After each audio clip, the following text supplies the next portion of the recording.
Hello, Forever family. A Gallup poll that was released last year stated that 22% of Americans admit to struggling with anger a lot, meaning on a daily basis they're struggling with anger. Now, if you factor in the people who struggle with it frequently and even those who struggle with it but won't admit it, you quickly see that Americans have an anger problem. Anger is one of the basic emotions God has given to us. It can be constructive or it can be destructive depending on how we respond to it. Part of our recoveries and part of living a godly life is learning how to control our emotions and use them as part of God's design for our lives. The thing is, anger can take many forms. Over the course of your life, you have learned how to inappropriately express anger from other people. The thing is, anger takes many forms. Over the course of your life, you have learned how to inappropriately express anger from others. When we typically think of an angry person, we think of that Hulk smash person who is destroying relationships around them or physically destroying things and throwing things and having this outburst of rage. Now, just like you don't have to be blackout drunk every night of the week to struggle with alcohol, you don't have to be a rageaholic to struggle with anger.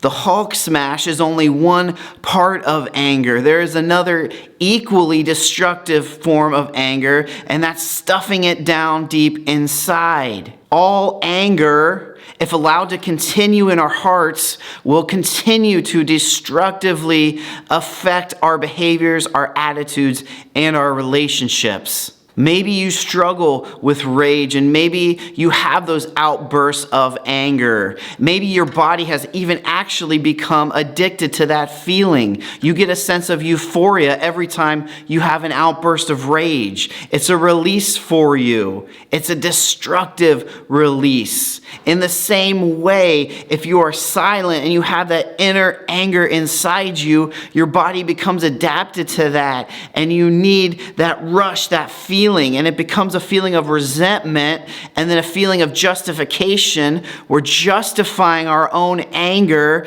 and we become addicted to that and it becomes our way of life. Anger is an addiction and we don't realize that we're hurting the people in our life and we're hurting ourselves. The Hulk smash anger can be easy to identify because people see it. The second kind, the inner anger, is not as easy to identify. Let me go through this list of questions and ask these to yourself to help maybe reveal some anger and some different ways it could be manifesting in your life. Do you become impatient easily when things don't go according to your plans? Do you have critical thoughts toward others when they don't agree with your opinions?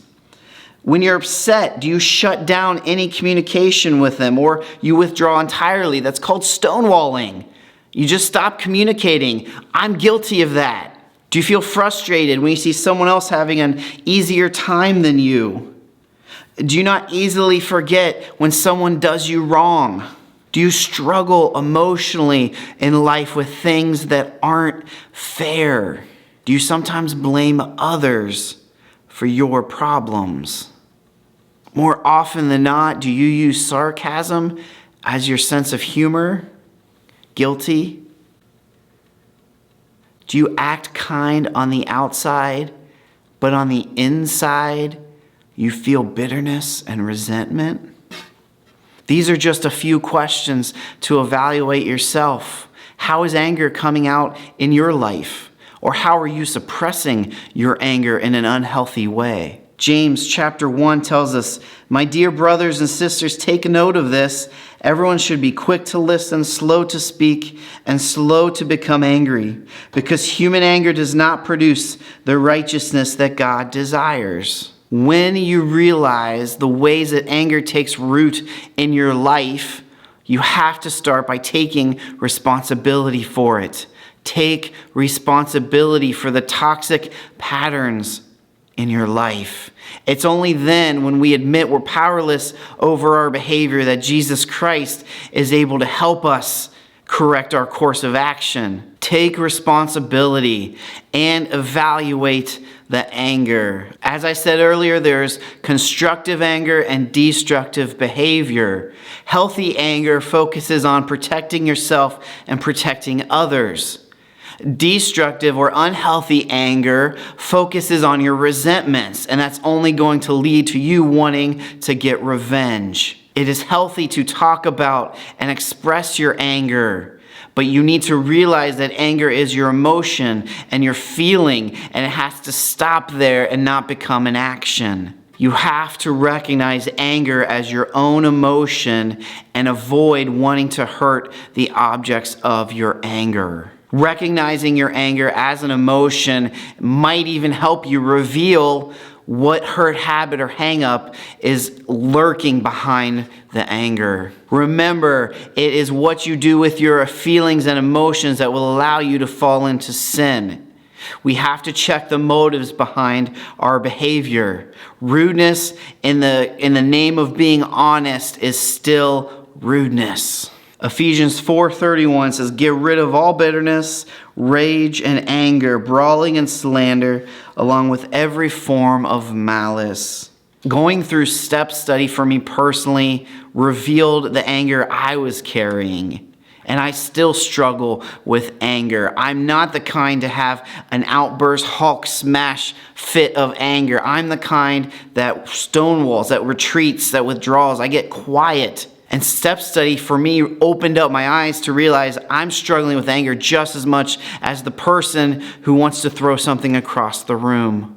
It was only when I took responsibility for it is when I could own up to it and hand it over to Jesus Christ. And then He could do the work to prune me and to weed it out of my life. I'm not saying I'm perfect and I don't still struggle with it, because I do.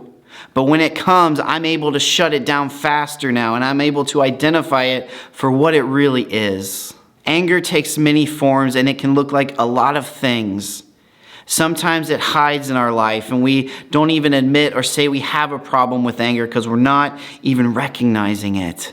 Take responsibility today. Evaluate your emotions, your feelings of anger, of resentment. That leads to our focus questions for this week. Number 1, how does anger manifest itself in your life? Are you able to keep anger as a feeling and not an action? And 2, what larger hurt, habit, or hang-up could be hiding behind your anger and resentments? Thank you for joining us this week. God bless.